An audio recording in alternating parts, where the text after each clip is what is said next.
Cumprimentando a todos, declaro aberta a sessão dessa terceira turma do dia 14 de setembro de 2016. Justifico a minha presença aqui na presidência dos trabalhos de hoje, por delegação do nosso presidente, Dr. Luiz Felipe Bozon, em razão de que Sua Excelência hoje está extremamente resfriado, não se sentindo em condições de conduzir os trabalhos em razão da sua dificuldade em falar. Então, ele delegou a mim a condução dos trabalhos dessa tarde. Eu quero avisar também aos interessados que todos os processos do desembargador Milton Vasques Tibau estão sendo adiados para a próxima sessão. Na medida do possível, avisamos a todos os advogados que estavam inscritos para a sustentação oral, a Secretaria tomou essa providência, Sua Excelência precisou ausentar-se por motivos de força maior e, portanto, também não participará dos trabalhos desta tarde. E quero avisar também aos advogados que, por acaso, se encontrem presentes, que a desembargadora Camila Zeidler está retirando de pauta o processo 10.637/59, em que é recorrente Vale do Tijuco Açúcar e Álcool S.A. e recorrido Ivanilton dos Santos. Portanto, os advogados ou advogado inscrito já fica avisado que o processo está sendo retirado de pauta e, portanto, retornará oportunamente à pauta, quando, então, poderá ser feita Camila, a inscrição para a sustentação oral. Outro do advogado. E também, na pauta da doutora Camila, tem um processo que está sendo adiado. Esse está sendo apenas adiado para a próxima sessão. É o processo 11.754, em que são recorrentes Suelen Cristina de Almeida Borges e Paulo Horto Leilões Limitada, e recorridas as mesmas. Esse processo está sendo adiado para a sessão da próxima quarta-feira. Fica avisado aos advogados para que eles não fiquem aqui aguardando eventual oportunidade de sustentação. Senhora doutora, presidente, pois não? No caso do doutor Milton Tibau, mesmo como revisor, os processos estarão fora de pauta? Os processos físicos em que ele é revisor, esses todos estão adiados. Os físicos, os eletrônicos não? Não, os eletrônicos eles são automaticamente redistribuídos, né? Porque, na verdade, os eletrônicos não contam com o revisor. Tá. Existe o segundo e o terceiro votante. Tá. Então, neste caso, todos estarão em pauta hoje. Tá. Só os físicos. Tá, obrigada. Senhor presidente, estou buscando informação. Pois não, doutor? Se os processos envolvendo a Caixa Econômica Federal, concurso público, que houve uma estouração de... Nós temos na pauta, né, hoje, de relatoria do Dr. Luiz Felipe Bozon, que, com a concordância de Sua Excelência, está sendo sobrestado. Ok. Isso que eu estou querendo. Muito em razão daquela determinação, né, da primeira vice-presidência deste tribunal. Ok, muito obrigado. Viu?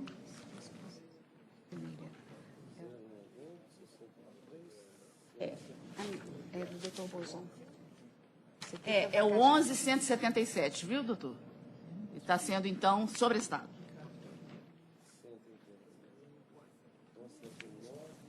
Bom, coloco em votação a ata da sessão anterior, e não havendo, portanto, nenhuma manifestação em contrário, fica aprovada. E indagaria de Vossas Excelências se há algum registro a ser feito nesta oportunidade. Não havendo, então, vamos passar a palavra à ilustre secretária para que promova o pregão dos processos que contam com inscrição para sustentação oral pela ordem regimental. Sustentação oral à distância, proveniente do Foro de Montes Claros. O processo eletrônico, número 29 da pauta, relator, desembargador Bozon. Segunda votante, desembargadora Emília. Terceira votante, desembargadora Camila. Número RO 10.842-04-2015. O advogado inscrito, doutor Alexandre Souza. Eu indagaria o doutor Alexandre, que está lá em Montes Claros, se ele está nos ouvindo bem. Sim, senhora presidente. Pois não, doutor. Uma boa tarde para o senhor. Nós vamos passar a palavra ao ilustre relator para que leia a conclusão do seu voto. Só um minutinho, presidente.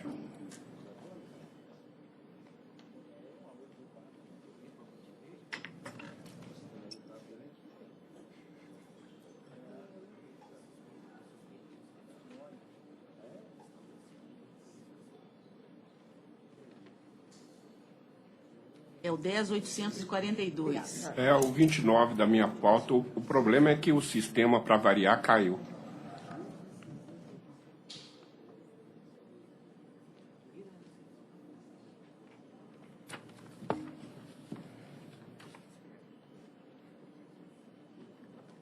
Eu estou conhecendo o recurso e dando-lhe provimento parcial para extinguir sem julgamento do mérito o processo quanto a reflexos previdenciários, quer dizer, em favor da Previ, e determinar a aplicação da TR como índice de correção monetária.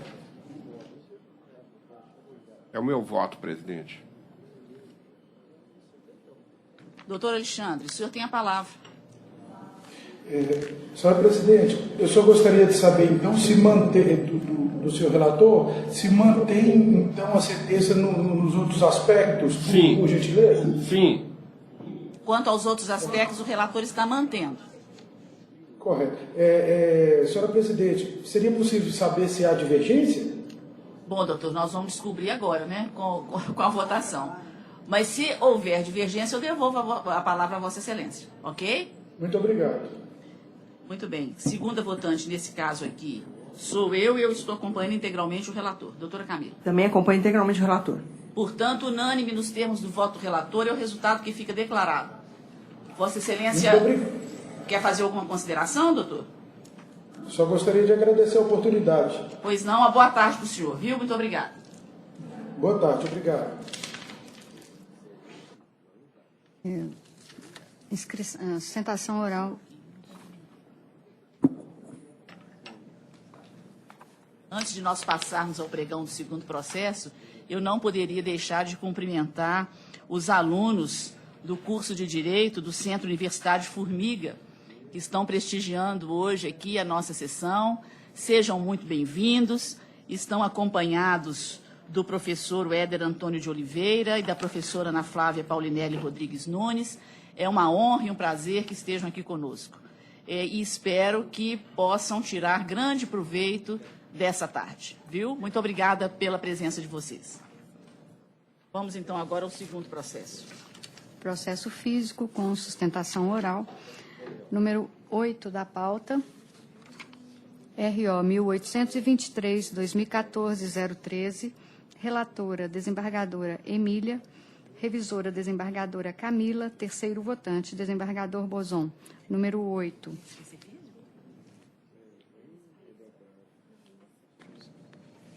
Está presente doutor Renato Amorim, pelo segundo recorrente.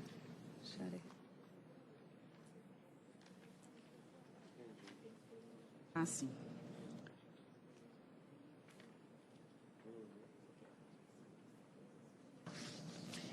Eu estou rejeitando a preliminar de não conhecimento do apelo do autor, suscitado em contrarrazões pela reclamada e conhecendo dos recursos interpostos pelas partes, à exceção do tópico inaplicabilidade do artigo 475J, veiculado no apelo da ré, por falta de interesse de agir. No mérito, nego provimento ao recurso da reclamada. Dou parcial provimento ao recurso do reclamante, para deferir como extras as horas que ultrapassarem a 8ª diária e 44ª semanal, não cumulativas, conforme se apurar em liquidação de sentença, em observância à frequência consignada nos controles de jornada e a jornada de trabalho hora fixada, das 7 às 18 horas, com 1 hora de intervalo, com reflexos das horas extras em repousos, aviso prévio, férias com 1/3, 13º salários e FGTS.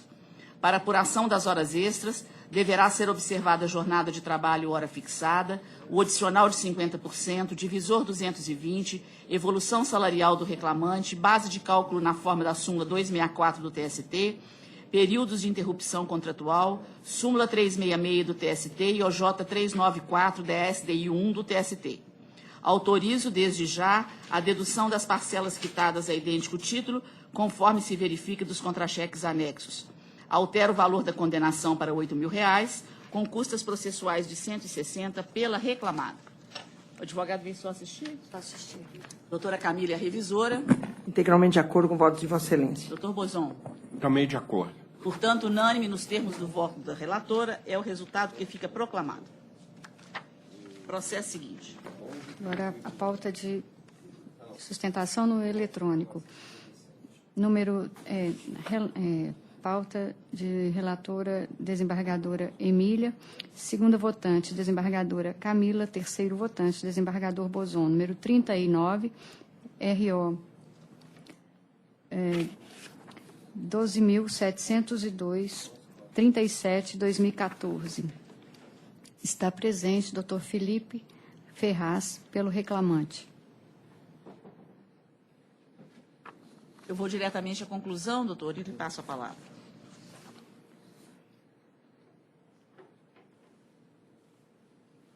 Eu estou rejeitando a preliminar de intempestividade arguída pelo reclamante e conhecendo de ambos os apelos. E, no mérito, estou negando provimento aos recursos. Vossa Excelência tem a palavra. Excelentíssima senhora presidente, demais membros dessa colenda turma.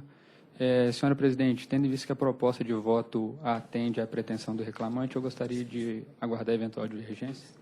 Há divergência, doutor? Não, integralmente de Tem acordo. anotada, presidente, porque aqui eu não... Não tem anotado. Não. Então Esse não há, não. Unânime, portanto, nos termos do voto da relatora. Boa tarde, Resultado obrigado, que fica excelência. proclamado. Boa tarde, doutor. Obrigado. Você saltou. Faltei esse aqui. E o 25? Que o advogado pediu. 10. 10. Relatora, desembargadora Emília. Segunda votante, desembargadora Camila. Terceiro votante, desembargador Bozon. Processo número 10, ROPS 10.341-57, 2015. Inscrito Dr. João Marcos Martins. Está presente pela reclamada.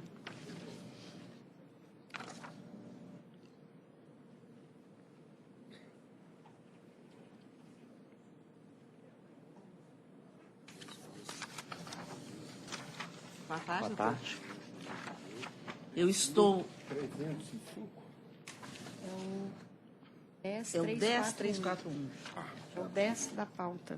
Eu estou conhecendo dos recursos e, no mérito, estou dando um provimento parcial ao recurso do autor para condenar a reclamada ao pagamento das horas suprimidas do intervalo interjornada, como extras, acrescidas do adicional legal de 50%, já deferido na origem, mantidos os reflexos e demais parâmetros fixados na sentença.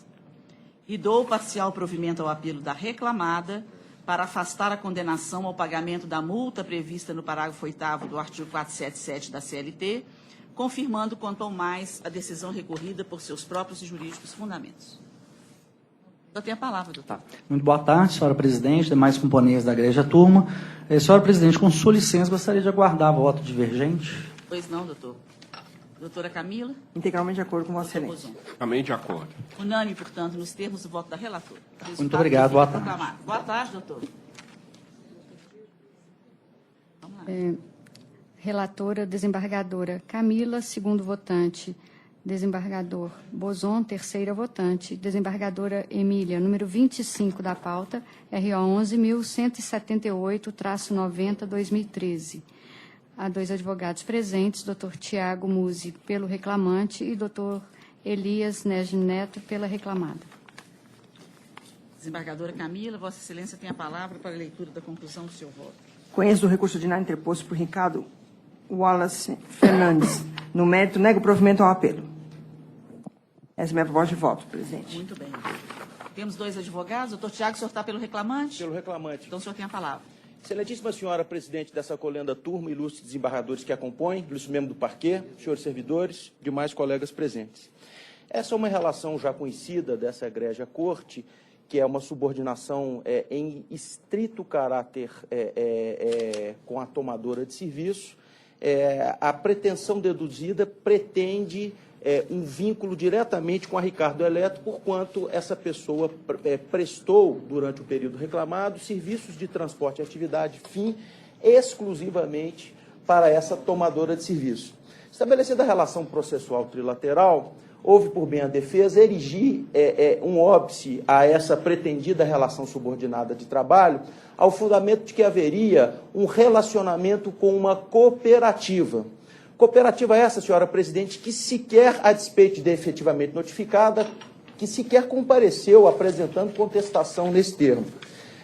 São rápidos pontos, porque é uma relação, como só acontecer em direito do trabalho, iminentemente factual, mas que o reclamante gostaria de trazer, e de certo, sua excelência, a relatora, sempre cuidadosa no trato dos processos que lhe são submetidos à jurisdição, verificou esses pontos e, de certo, já deu bem tratamento a eles, mas gostaria o reclamante, por meio do seu mandatário, trazer à consideração alguns pequenos pontos. O primeiro deles, senhora presidente, foi o que, trazido à oitiva a rogo da reclamada, uma pessoa da cooperativa, ela disse simplesmente que essa cooperativa havia encerrado suas atividades após a intervenção do Ministério Público do Trabalho em razão de inúmeros problemas trabalhistas. Abro aspas, ipsis verbis, que a segunda reclamada foi fechada por ato do Ministério Público do Trabalho. Fecho aspas, e adiante essa testemunha afirma que a segunda reclamada tinha contrato com a primeira reclamada e com mais 20 empresas em Belo Horizonte,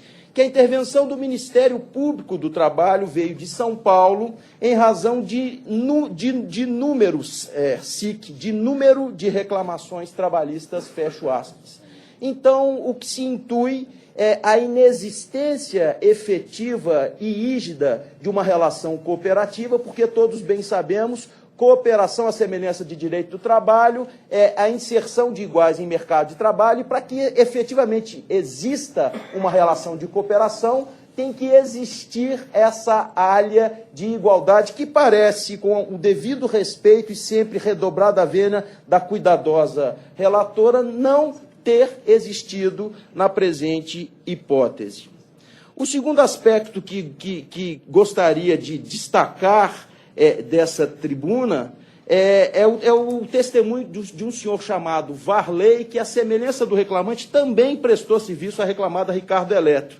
Diz esse senhor, abro aspas, que trabalhou para a primeira reclamada através da empresa Transjob, que a primeira reclamada exigiu do depoente que trabalhasse através de uma empresa para a qual seria emitida a nota fiscal, que chegou a trabalhar durante 3 anos diretamente para a primeira reclamada Ricardo Eletro, que entre 2008 e 2010, que trabalhou para a primeira reclamada através da Transjob de 2010 e final de 2012, que trabalhava com caminhão próprio, que nos 2 períodos desenvolveu as mesmas atividades de entrega de mercadoria. E arremata a testemunha também ouvida nessa demanda, Mário, o seguinte, abro aspas, que trabalhou para a primeira reclamada de 2006 a 2014 como motorista em veículo próprio, que o depoente recebia por entrega, na época da saída, R$ 15,00 por entrega, que o reclamante também recebia por entrega no mesmo valor, que a segunda reclamada fazia o pagamento do depoente e do reclamante, que o trabalho do depoente e do reclamante era coordenado pelo senhor Fabrício,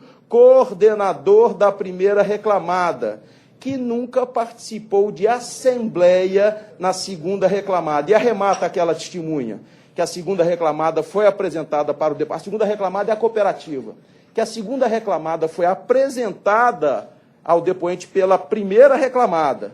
Que após a segunda reclamada houve também o SAI e a Transjob.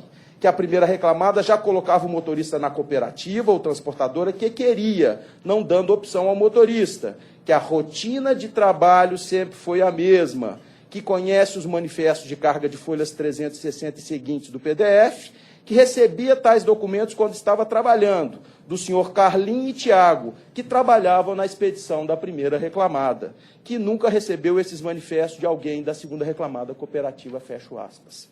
E, por fim, senhora presidente, uma coisa que traz, no mínimo, um certo espanto da reclamada é o seguinte: existe uma estreita ligação entre essa dita prestação de serviço e a Ricardo Eletro. Por exemplo, existem notas de serviço relativas a uma verificação dos itens do caminhão do reclamante, realizadas em oficina especializada, e aqui eu abro aspas, a pedido da Ricardo Eletro, o ID 570010 e 570025.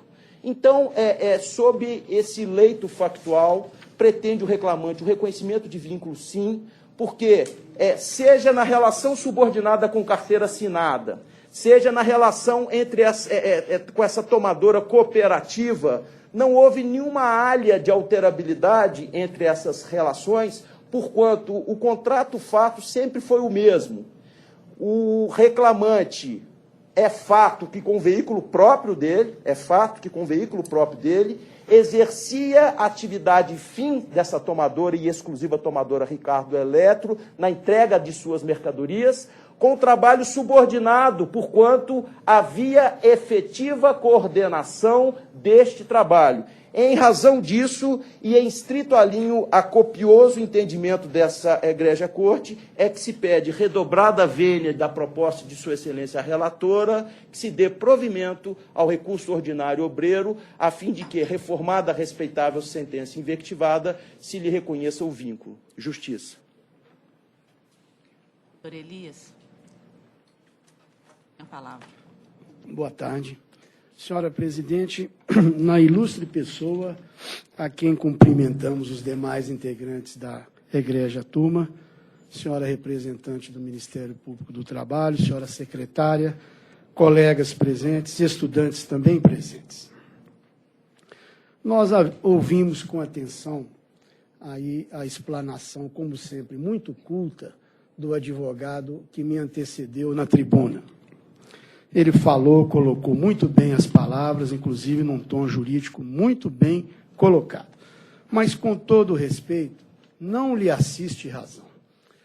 Pela seguinte forma, inicialmente, esse processo ele teve início lá na 2ª Vara do Trabalho de Contagem, e nós tivemos a oportunidade de combatê-lo desde o seu nascedouro. Na verdade, na audiência inicial, Sua Excelência, o meritíssimo juiz, fez as perguntas ele ouviu o reclamante no caso. Ele se convenceu, o reclamante falou, assim, com muita clareza, o caminhão é meu, eu chegava a hora que eu queria, eu trabalhava para uma transportadora, não prestava serviços exclusivos a Ricardo Eletro, eu ia trabalhar um dia, podia folgar 3, e isso aí é vínculo empregatício? É o verdadeiro patrão, ele é o dono do caminhão, ele vai a hora que quer, entrega onde quer e para quem quer. Que vínculo empregatício é esse? Vejam bem, essa ação foi julgada e veio à 2ª instância sob a batuta de Vossas Excelências. Com muita cultura, o advogado, salvo engano, que me antecedeu, indagou de Suas Excelências que ele foi cerceado do seu legítimo direito de ouvir as testemunhas, que ele gostaria de ouvi-las por ocasião da audiência inaugural. Vossas Excelências entenderam que lhe cabia razão e devolveram o processo à 1ª instância para que as referidas testemunhas fossem ouvidas. Volto a frisar, testemunhas do bojo arroladas pelo próprio reclamante. Vejam bem, essas testemunhas foram ouvidas e elas apenas ratificaram o que o juízo já se havia convencido pelo depoimento pessoal do reclamante. E agora nós estamos aqui porque houve recurso ordinário desta 2ª decisão do meritíssimo juízo de piso que confirmou a improcedência da ação. Ora, ainda vem o ilustre antecessor me dizer que a cooperativa, está aí a representante do Ministério Público do Trabalho, aonde cooperativa é ilegal? Aonde? Aonde está escrito isso? Tem contrato nesses termos. Veja bem, uma pessoa que tem caminhão próprio, trabalha a hora que quer, vai a hora que quer, entrega para quem quer, empregado? Ora, Tenha dó. Por isso, Excelência, sem tirar o brilho do depoimento do patrono que me antecedeu, mas gostaria que Sua Excelência, a digna e culta relatora, mantivesse a decisão de primeira instância e que o voto de Sua Eminência fosse acompanhado pelos demais votantes. É assim que se pede justiça. Camila, alguma consideração? Sim, eu ouvi atentamente a sustentação oral brilhante dos dois nobres advogados e não mantenho o meu voto, e só vou destacar alguns pontos.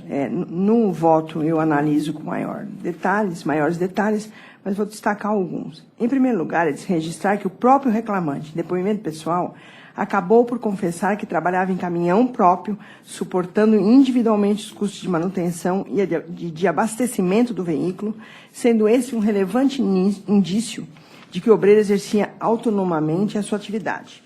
Além disso, era o autor quem contratava e efetuava o pagamento de ajudante, inexistindo recebimento de ajuda de custo, o que demonstra a assunção dos riscos da atividade pelo próprio demandante. O que foi mencionado pelo ilustre advogado do autor, eu só quero rebater no seguinte sentido. Imperioso destacar que o fato de haver um empregado da primeira ré gerindo a prestação de serviços dos carreteiros, como inclusive informaram duas das testemunhas ouvidas, não faz a prova da pretensa subordinação jurídica, sendo apenas um elemento de organização da atividade empresarial, notadamente se considerarmos tratar-se a primeira reclamada de grande empresa do ramo varejista de eletrodomésticos, com elevada demanda de entrega de produtos. Então, após uma cuidadosa análise de todo o conjunto probatório, mantenho a decisão de primeira instância, julgando improcedente o recurso, negando provimento ao recurso. Desembargador Bozon. Presidente, eu inclusive tive a oportunidade de ler o memorial apresentado pelo advogado reclamante, mas também não me convenci da relação de emprego, porque essa testemunha Mário realmente menciona um coordenador, mas engraçado que nisso ela parece ter sido mais realista que o rei, porque essa menção não está contida no depoimento do próprio reclamante. E quanto a essa questão da nota fiscal, da revisão requerida a pedido da Ricardo Eletro, o que me parece é que ela traduza somente a existência de um convênio, porque nos convênios, como a oficina vai ter vários clientes através de um determinado tomador, ela pode oferecer preços melhores. Então, naturalmente, o empregado daquela oficina colocou para justificar um preço menor que estava fazendo aquela revisão a pedido da conveniente, que estendeu o convênio a seus motoristas autônomos. De modo que eu também nego o provimento ao recurso, acompanhando o voto da relatora. Pelas mesmas razões, eu também estou acompanhando integralmente. Portanto, unânime nos termos do voto da relatora, é o resultado que fica proclamado. Muito obrigado, Excelência. Boa tarde, Bom doutora. trabalho. Obrigada. Boa tarde. Processo seguinte. Relator, desembargador Bozon. Segunda votante, desembargadora Emília. Terceira votante, desembargadora Camila. Número 23, RO 10.621-42-2015. Doutor Tiago está presente pela reclamante. Desembargador Bozon, Vossa Excelência tem a palavra. Um minuto só. Essa Camila. Aqui.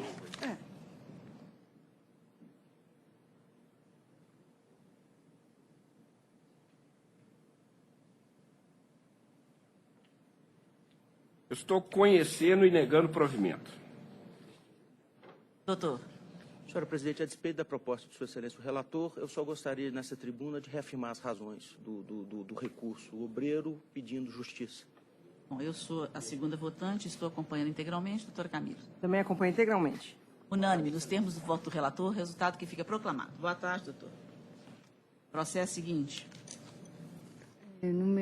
Relatora, desembargadora Emília. Segundo votante, desembargadora Camila. Terceiro votante, desembargador Bozon. Número 36 da pauta, RO 11.500-61-2015. Está presente, doutor Bruno Ticle, pela reclamada.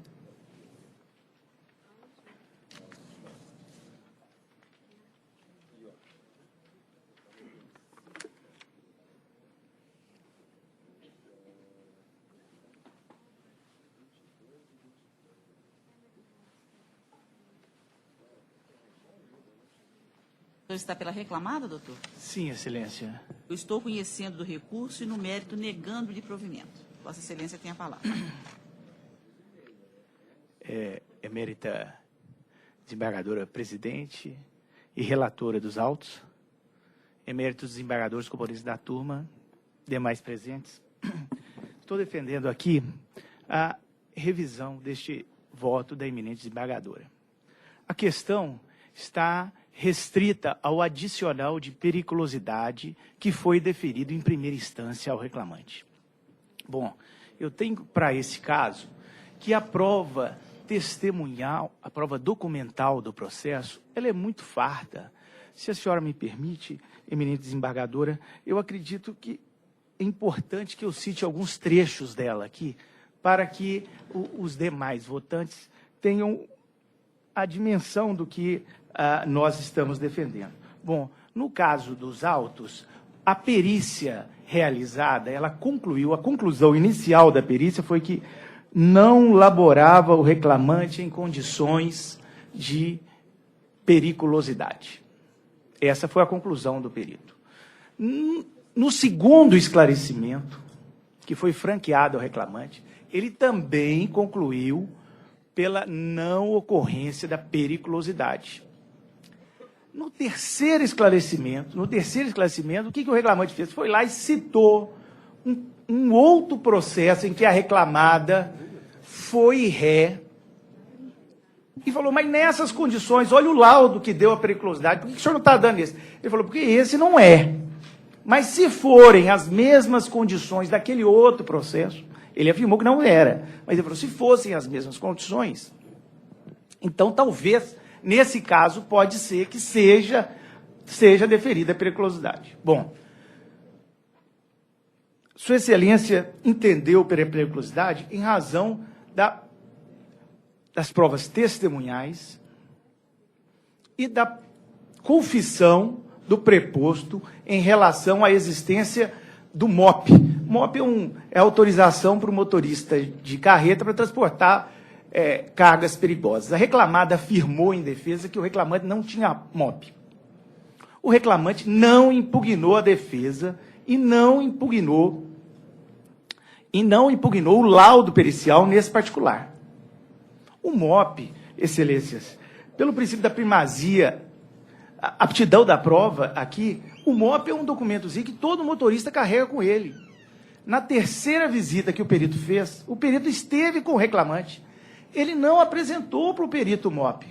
Em nenhum momento, o reclamante, mesmo nas impugnações do laudo pericial, ele não apresentou o MOP. É certo que o preposto, depois de duas testemunhas negarem a existência do MOP, o preposto reconheceu que o reclamante tem MOP. O fez por engano. E essa confissão não pode ser levada a ferro e fogo nesses autos. Por quê? Porque o reclamante teve o processo inteiro para apresentar o MOP. E não apresentou. Pela aptidão da prova, isso é um documento simples, que ele carrega junto com a carteira de motorista dele. Era só apresentar a cópia dele, como não foi apresentada nos autos. Bom, mas não é só isso. Eu trago para Vossas Excelências as folhas 408 e 460 do processo eletrônico, e D5D, 18D, 5C. O reclamante apresentou uma série de documentos, o reclamante apresentou nos autos, junto com a inicial, uma série de documentos que são os manifestos de carga de produtos químicos. São uma série de documentos que vão da folha de 408 a 460. Vossas Excelências vão olhar lá, que consta como motorista, condutor do veículo para aquelas cargas, o motorista Anderson Ferreira da Silva. Não é o reclamante. Quer dizer o seguinte, os manifestos de carga, que são documentos presentes aos motoristas, o reclamante trouxe aos autos de outro motorista. Por que não dele? Por que não dele? Bom, não vieram aos autos. De outro lado, a reclamada trouxe com a defesa, está aqui nos documentos de folhas 597, 605 do processo eletrônico, ID 6334720, ela trouxe a relação de manifestos de carga do reclamante durante todo o contrato de trabalho. Durante todo o contrato de trabalho. Está lá a relação de cargas. Esses documentos não foram impugnados pelo reclamante. Não foram impugnados pelo reclamante. Bom, nós trouxemos, o reclamante não impugnou e não se manifestou sobre ele sequer no recurso. Nessa relação de cargas, dá para ver claramente que não existem cargas perigosas por ele transportadas. Bom, ele tinha a possibilidade de trazer o comprovante do MOP dele para os autos, não trouxe. Ele tinha a possibilidade de trazer para os autos os manifestos de carga, trouxe de um terceiro, não os dele. A reclamada trouxe a relação de cargas dele. Ele não impugnou o documento. E, novamente, nas contra-razões de recurso ordinário, ele se concentrou na existência do MOP. A existência do MOP, que foi confessada, eu reconheço, pelo preposto, mas cujo documento, que era de apresentação obrigatória pelo reclamante diante da impugnação expressa da reclamada, não veio aos autos. Bom, diante desse quadro, o que restaram? Restaram 4 testemunhas nos autos. 2 da reclamada, falando que ele transportava apenas autopeças, como consta da relação juntada aos autos, e 2 do reclamante, falando que ele transportava produtos químicos. Ora, mas, diante da conclusão do laudo pericial de que não havia periculosidade, diante da relação de documentos, a divergência de prova testemunhal, data vênia, não pode sustentar uma condenação para adicional de periculosidade. Por isso, Excelência, que eu estou rogando vênia, divergindo do entendimento desse voto prevalente, insistindo na prevalência da prova documental para apuração da periculosidade, inclusive do laudo e mais dos demais documentos que demonstram as cargas que foram transportadas nos autos. Muito obrigado. Espero que Vossa Excelência... Doutor, na verdade, o perito não disse que não existia a periculosidade, né? Vamos aos fatos. Na verdade, o reclamante não pôde acompanhar a perícia. A perícia só foi baseada no acompanhamento das reclamadas, porque o autor não compareceu. E o perito acrescenta o seguinte: o perito informa que o laudo pericial foi elaborado com informações prestadas pelos representantes da empresa reclamada, em face da ausência do reclamante, que se encontrava trabalhando na região Nordeste.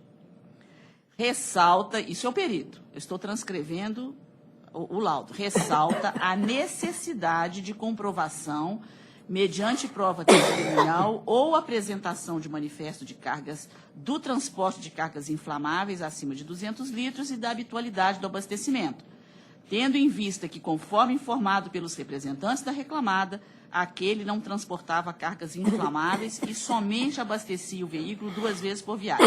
Então, o próprio perito remeteu a prova oral, a prova testemunhal, à averiguação dos fatos. O juiz, então, acolheu os testemunhos.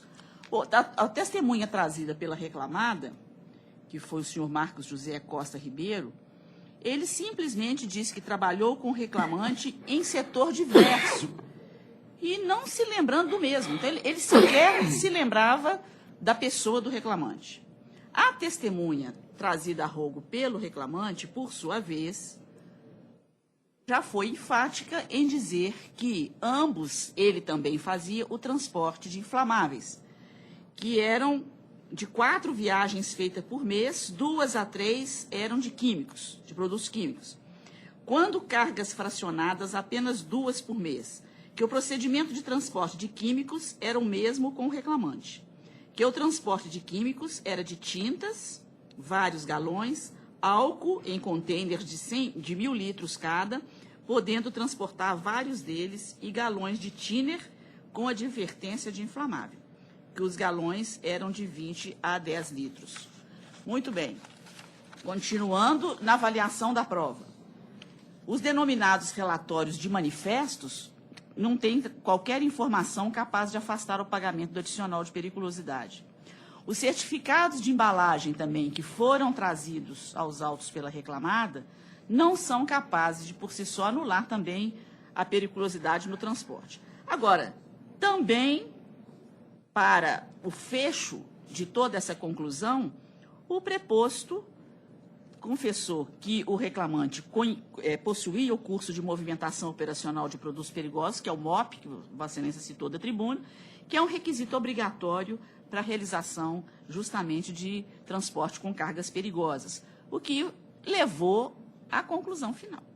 Então, data máxima vênia da sustentação de Vossa Excelência, os elementos trazidos aos autos conduzem a essa conclusão. Não tem como explicá-lo. Eu, data máxima vênia, mantenho o meu voto. Doutora Camila é a segunda votante.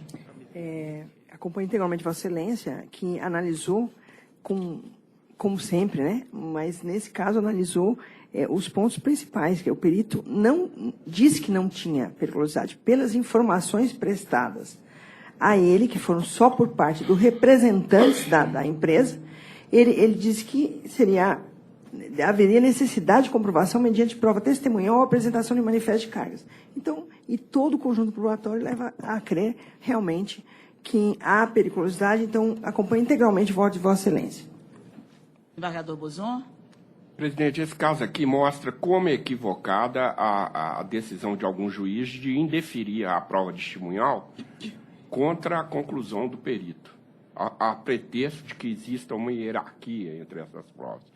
Porque o perito, o conhecimento científico dele pode influir na interpretação dos fatos, mas não nos fatos em si mesmo. Quer dizer, no primeiro momento, o perito, mal informado, entendeu que não havia periculosidade. Agora, o juiz, atento a isso, né, ouviu testemunhas, entre elas o testemunho do Cleiton Henrique, que lhe causou mais impressão pela segurança, né, que diz que não, ele transportava cargas perigosas. E o preposto só reforça isso com a confissão da existência do MOP, né?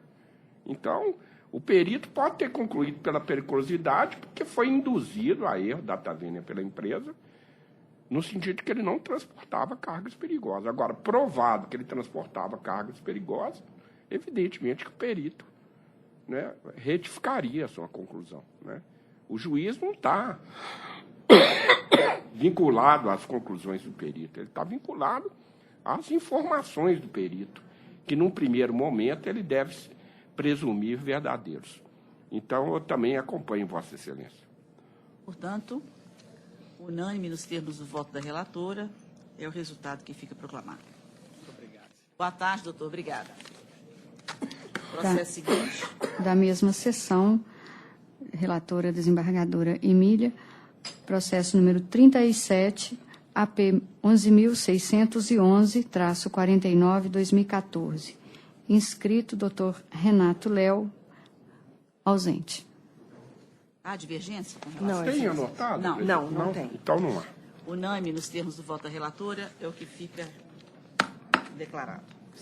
Processo seguinte. Da mesma sessão, número 12 da pauta, RO 10.474-40-2015. Está presente doutora Adriana Castanheira pela reclamada. Número 12 da pauta.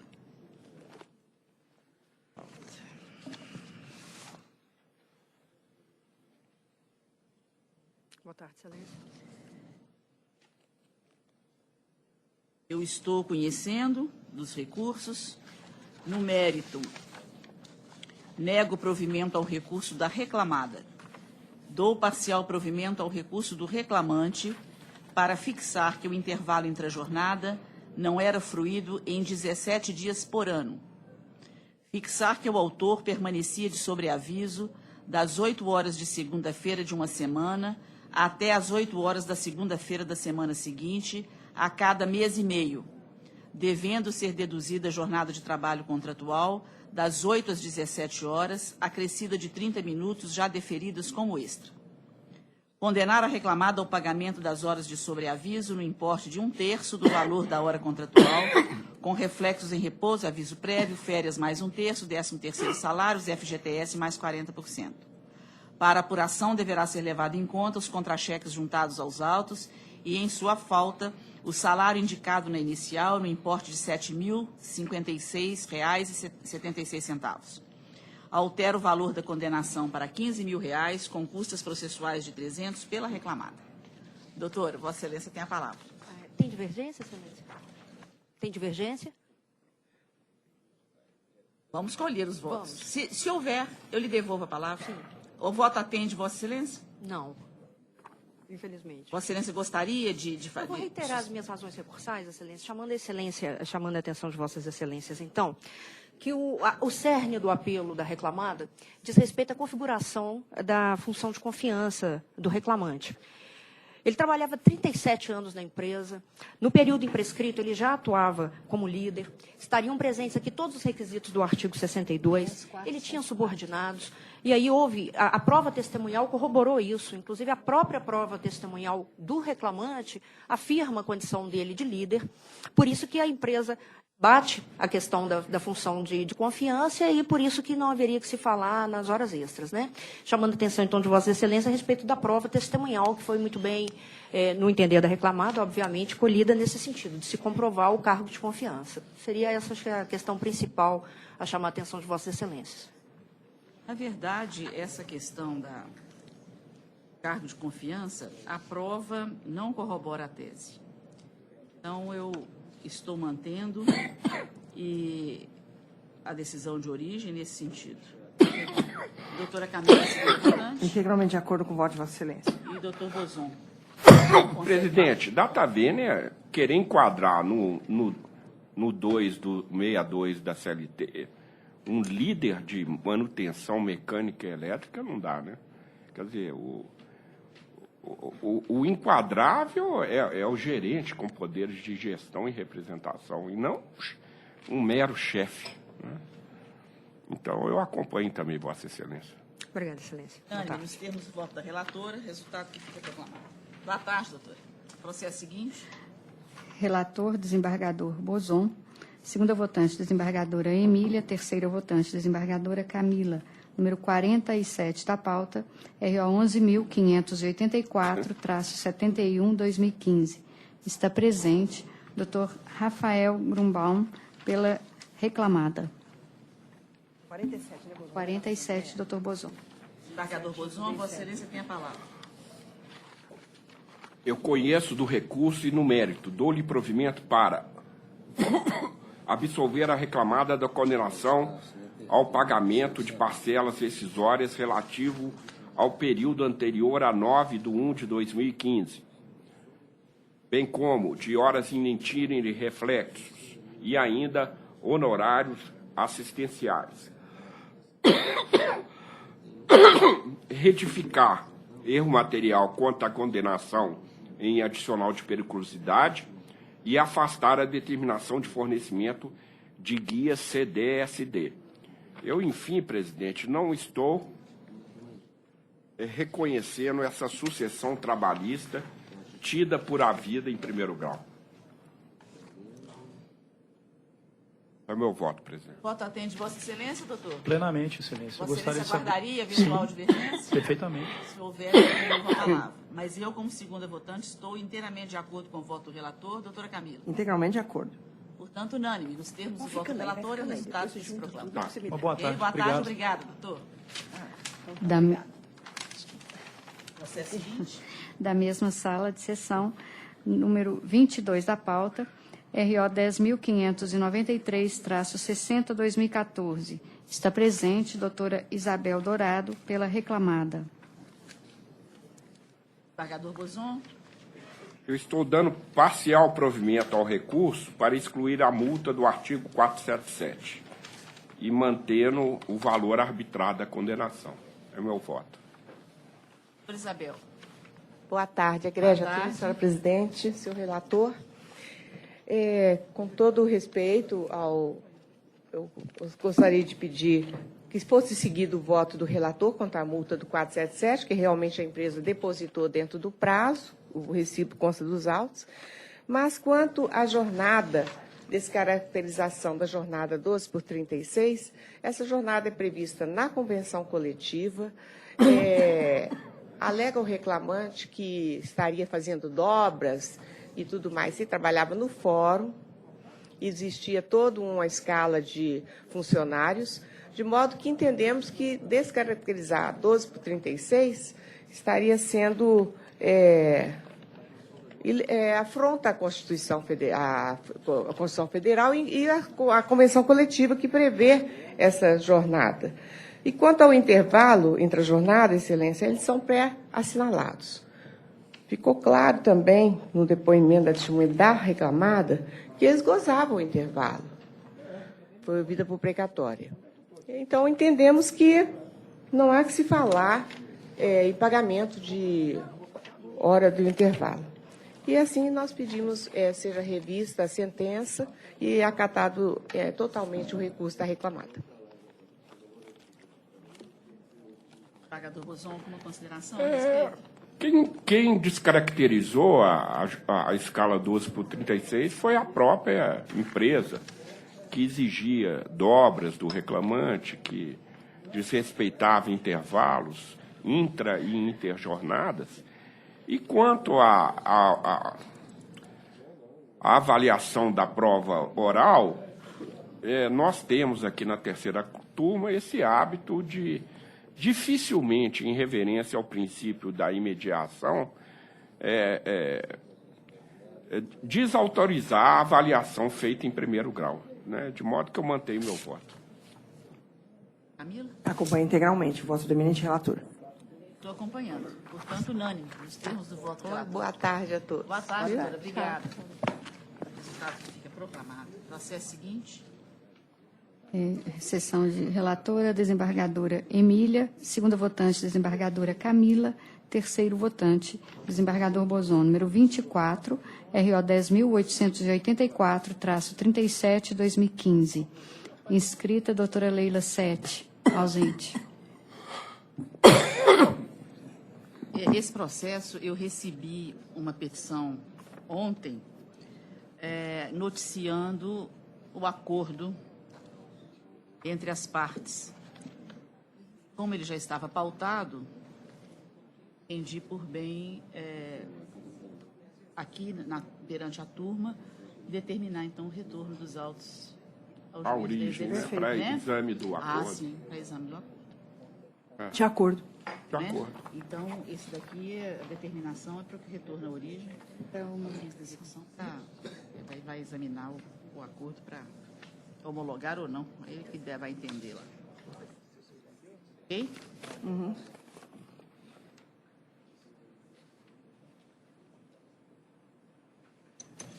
O processo seguinte.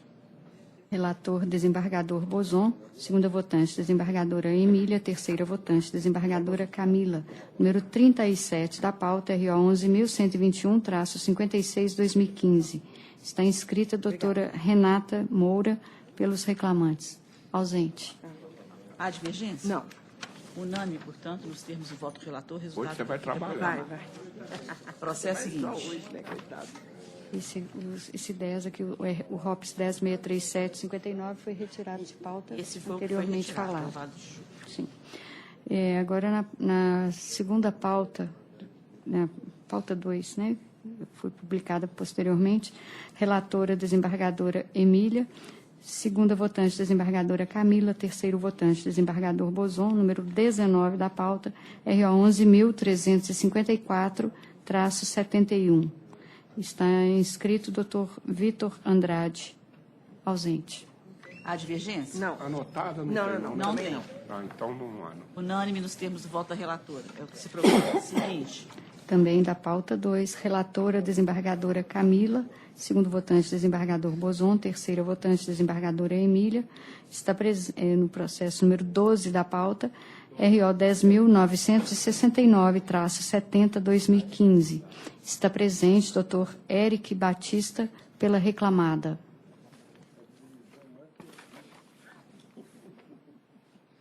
Desembargadora Camila, tem a palavra. Conheço o recurso ordinário interposto por construtora RNV Limitada. Rejeita os preliminares de cerceamento de defesa por indeferimento de contradita de testemunha e por concessão de efeito modificativo em embargos declaratórios sem abertura de vista. No mérito, nego o provimento ao apelo. Minha proposta de voto, presidente. O senhor está pela reclamada, doutor? Sim, excelência. Vossa Excelência tem a palavra. Pois não.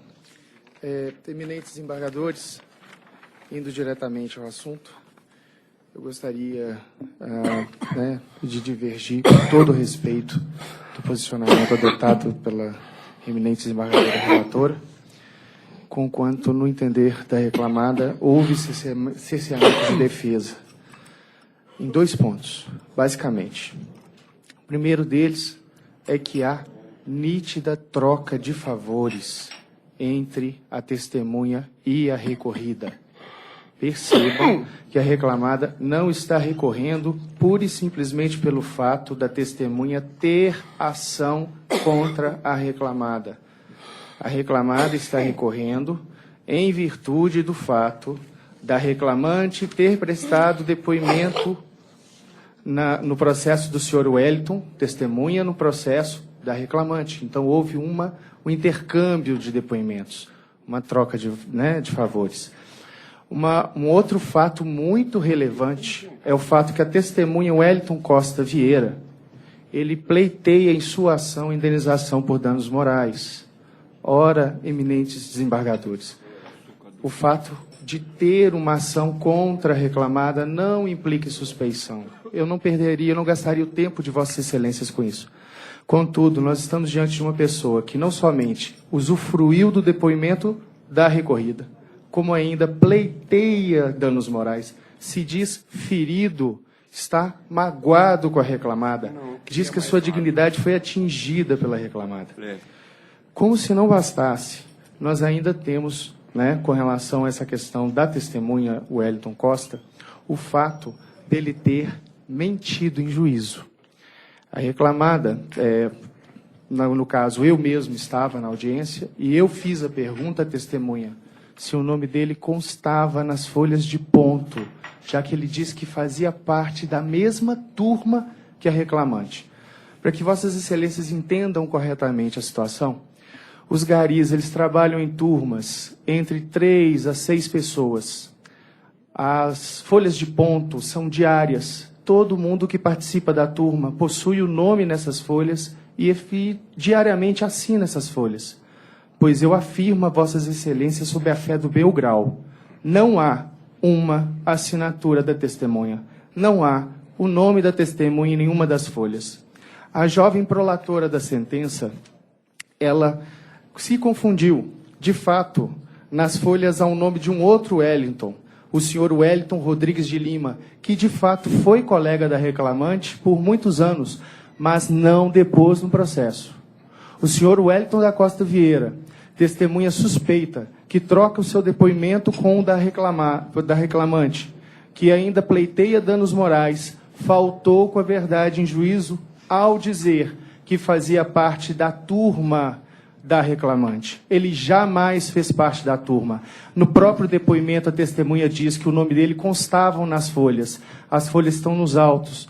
Eu tive o cuidado de olhar centenas de folhas de ponto, Excelências. Não tem em nenhuma delas o nome dele. Outro ponto muito relevante. A testemunha que foi, claro, que exercício do livre convencimento, mas o depoimento da testemunha da reclamada, que foi afastado pelo juízo, ele trabalhou mais tempo com a reclamante do que a testemunha da reclamante alega. A testemunha da reclamada teria trabalhado 5 meses, enquanto o outro teria trabalhado 4 semanas. Então, tudo bem que é o livre convencimento, nós não temos hierarquia de provas, mas convenhamos, nós temos de um lado uma testemunha que intercambiou o depoimento, que pleiteia danos morais, que falta com a verdade no juízo, que trabalhou menos tempo com a reclamante, a recorrida. No entanto, a minha prova de uma pessoa que não foi contraditada, de uma pessoa que que trabalhou durante 5 meses, cujo depoimento confere com a documentação apresentada nos autos, o depoimento foi simplesmente defenestrado. Respeito muito o posicionamento do judiciário, mas rogo, então, né, pela reconsideração, né, do voto da eminente desembargadora relatora nesse sentido. As provas dos autos são claras no sentido de que a testemunha da reclamante não só é correta, como não há motivo para se desqualificar a prova documental dos autos. Em suma, é isso. Doutora Camila. Bom, no tocante à falta de isenção de ânimo da testemunha ouvida a rogo do autor, a mesma não restou demonstrada nos autos, inexistindo elementos para fragilizar o seu depoimento. Vale destacar que a testemunha, diferentemente do que alega a reclamada, declarou que, abre aspas, não guarda mágoa contra a empresa a ponto de depor em desfavor da reclamada, que não possui interesse na causa, que não combinou a troca de favores, fecha aspas. Importa notar ainda que o artigo 447, parágrafo 3º do novo CPC, aplicável subsidiariamente ao processo trabalhista, arrola as hipóteses de suspeição de testemunha, não se enquadrando o caso dos autos em nenhuma dessas previsões legais.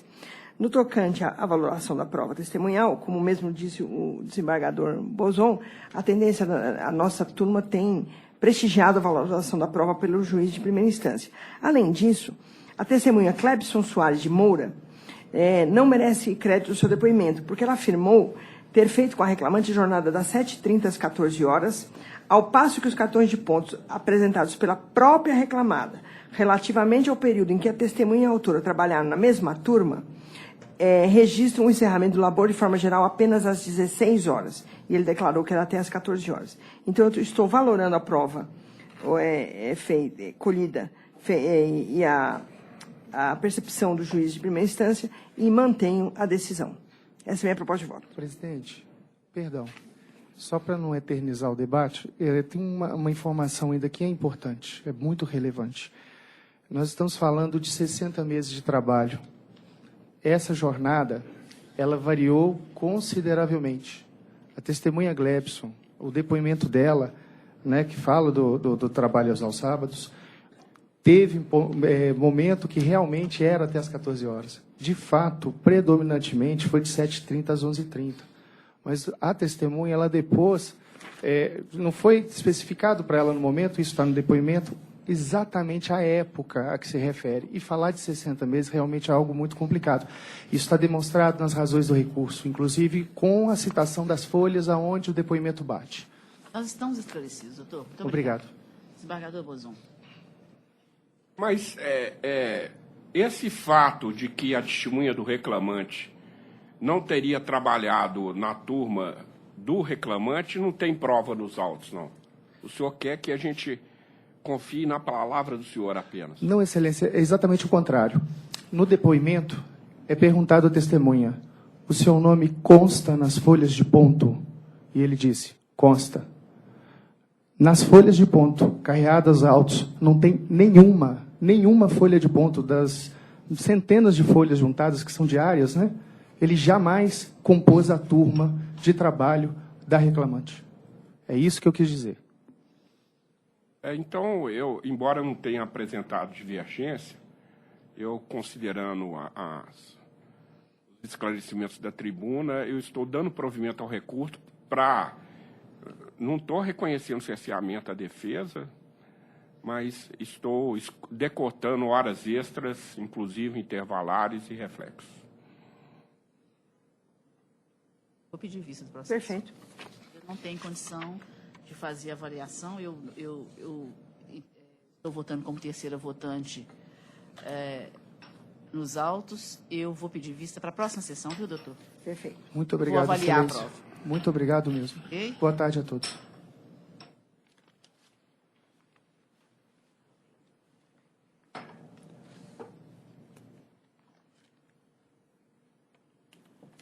Bem, processo seguinte. Pauta 2, relatora, desembargadora Emília. Segunda votante, desembargadora Camila. Terceiro votante, desembargador Bozon. Número 4, RO 10.435-19/2016. Está presente doutor André Brito, pela reclamada.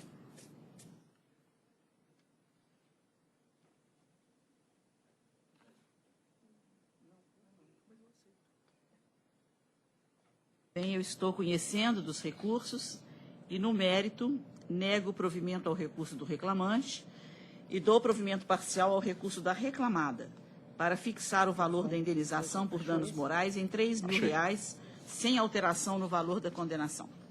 Doutor André. Eminente desembargadora presidente, ilustres componentes da outra turma, ilustres representantes do Ministério Público, senhora secretária, colegas presentes. Essa matéria aqui ela é conhecida da outra turma, a usina Monte Alegre, a questão do dano moral ao banheiro. O que eu vou chamar a atenção a princípio nessa questão é que a inicial ela afirma, como os outros processos, a ausência total de banheiros. E, na verdade, a perícia comprovou exatamente o contrário, né? E o que eu digo aqui, o investimento da empresa, de que ela fez o esforço, foi a primeira empresa no Brasil a instalar banheiros em trailers, isso foi acompanhado pelo Ministério Público. O que a perícia ressaltou aqui foi a questão da distância, que não era objeto da causa de pedir. Né? Então, eu chamo a atenção para isso, inclusive para uma possível, se fosse o caso, exclusão ou possível diminuir ainda mais esse valor, porque os banheiros existiam banheiros, foram comprovados, mas existe a questão da distância, que em algumas situações ela declarou que chegavam a estar até 500 metros de distância. Isso eu estou colocando a verdade que está nos autos. Um outro ponto que eu peço atenção, a questão da insalubridade. A insalubridade ela foi caracterizada nesse processo pela exposição à carga solar, ao calor. O que se pede no recurso é que essa condenação se limite aos meses de maior calor no ano. O próprio juiz da vara de Guaxupé, eu não sei se são assessores diferentes, existem diversas sentenças dele nesse sentido. Nós temos diversos acordos nesse sentido. Em alguns processos, não existem elementos nos autos que possam nos levar a essa conclusão. Nesse caso específico, eu fiz uma sustentação ontem de um processo idêntico. Apesar de no recurso, a alegação é essa, de reduzir aos meses de maior calor. No recurso não chamou atenção especificamente para o esclarecimento pericial, e eu gostaria de ler esse esclarecimento pericial. O perito falou no esclarecimento de folhas 465 aí do PJE. Ressalto que é devido ao adicional de salubridade ao trabalhador que labore sob condições de calor acima dos limites de tolerância estabelecidos no anexo 3 da NR15, em razão da constatação da sobrecarga térmica, e não por mera exposição a raios solares em atividade a céu aberto. Desta feita, não há, portanto, ausência de regulamentação pelo MTE, cabendo o registro com o anexo 3 da NR15 à previsão acerca da aferição do IBUT em ambientes externos com carga solar. Aí, ponto. Embora, no dia e horário das aferições, o valor médio do IBUT constatado seja caracterizador da insalubridade, devido ao calor, não se pode afirmar que esse valor de IBUT seja constante durante todo o ano e jornada de trabalho, podendo variar para mais ou para menos, de acordo com fatores naturais do tempo, céu aberto, nebulosidade, sol, chuvas, umidades, etc. Ou seja, dependendo do horário do dia ou da realização da aferição do IBUT, poderá ser obtidos resultados diferentes. Os acordos transcritos no recurso são exatamente nesse sentido. O que se pediu aqui foi, o que se tem feito é condenado de outubro a março. São as regiões, são sentenças do próprio juiz, doutor Frederico, também, que julga esses casos em Alfenas. Eles, por experiência própria, eles têm condenado a empresa somente nesses períodos de maior calor, porque eles conhecem a região. E, evidentemente, pode ser que um dia, em outro mês, seja mais quente, mas é o que se tem feito essa média. Então, eu até trouxe outros acordos aqui do tribunal, mantendo sentença até do próprio juiz, a questão do assessor que eu coloquei.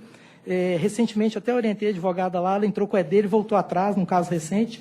Mas é o que eu colocaria, ponderaria isso, porque o recurso ele cita as jurisprudências e realmente ele não foi nesse ponto desse esclarecimento. É o único esclarecimento pericial que tem um texto que está no início do esclarecimento pericial. O próprio perito do juiz ele fala que isso pode variar ao longo do ano, dependendo do mês mais frio, dependendo do horário. Então, o que eu ponderaria é isso. Com relação ao dano moral, por não ser essa a causa de pedir, a exclusão ou diminuir ainda mais um pouco esse valor, e com relação à insalubridade, nos termos do recurso dos acórdãos citados, que se restringisse aos meses de maior calor, assim considerados de outubro a março, como nos demais julgados colacionados. É o que se espera, com todo respeito à proposição de voto da eminente relatora. Na verdade, essa questão do adicional, o senhor colocou um ponto aí que não existe na transcrição que eu faço aqui. O perito não parou onde o senhor parou, né? Ele vem, nesse item que ele fala, ressalto que é devido adicional ao trabalhador, ele continua, não por mera exposição do autor aos raios solares em atividade a céu aberto. Não há, portanto, ausência de regulamentação pelo MTE, cabendo registro, que há previsão acerca da aferição do IBUT em ambientes externos com carga solar, que é o caso dos autos, restando refutada qualquer eventual alegação de que referida norma versa apenas sobre o calor artificial. E ele ainda completa dizendo, a perícia foi realizada no período das 7h30 às 10 horas. Período ameno, temperatura... 10 de maio. Temperatura amena. Temperatura amena. É porque eu li, em maio, está tudo fresquinho. Eu só vou pedir desculpa, porque o que eu li aqui foi a página 465. Eu li literalmente aqui que está aqui. Eu estou com a página 14 e 15. Ah, não. Então, porque eu até assustei que eu teria... É o ID 076B. É porque eu fui no esclarecimento. Quando eu vi esse esclarecimento, porque a reclamada questionou essa questão específica. E o que chama atenção, doutor André, me desculpa, é justamente... mas é porque eu não omiti, não. Eu li o que está aqui. E o que chama atenção é justamente isso. Mas ela foi feita no mês de maio. Foi maio, isso eu sei. De 7h30 às 10, com temperaturas amenas, e mesmo assim o calor estava acima dos limites de tolerância. Que foi feito em maio, eu então, sabia. Foi em maio e de manhã cedinho, quando que as coisas ainda estão... o calor ainda não está tão intenso. Então, nesse aspecto, eu estou mantendo o meu voto. Quanto à indenização por danos morais, além do problema da distância do banheiro, não foi só a distância. As instalações também eram muito precárias. Inclusive, quando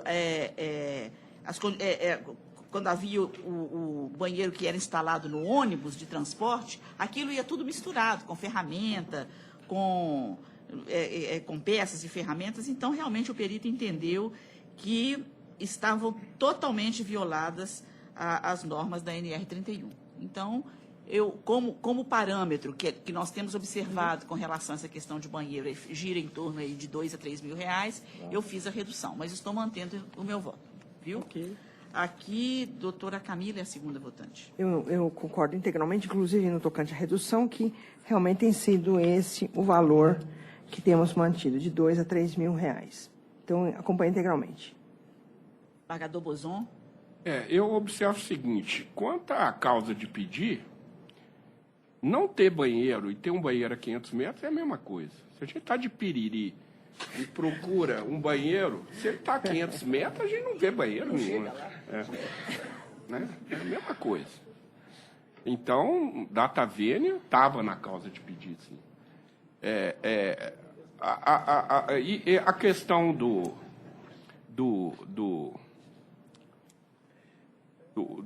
da temperatura era maio já, né? Maio, no sul de Minas, a temperatura baixa, né? Então, a média apontada pelo perito foi uma média, super média. Não há como reduzir né? Provavelmente, as temperaturas de junho a agosto um pouco menores, mas em compensação de setembro a maio, muito maiores, né? Então, agora a data vênia não reduzo a indenização, porque eu tenho esse critério eu acho que o data vênia até incentiva recurso. Reduzir de 5 para 3 é a mesma coisa, e até para a empresa tanto faz, né? Então, data vênia, estou divergindo só quanto a isso, a redução do valor da indenização.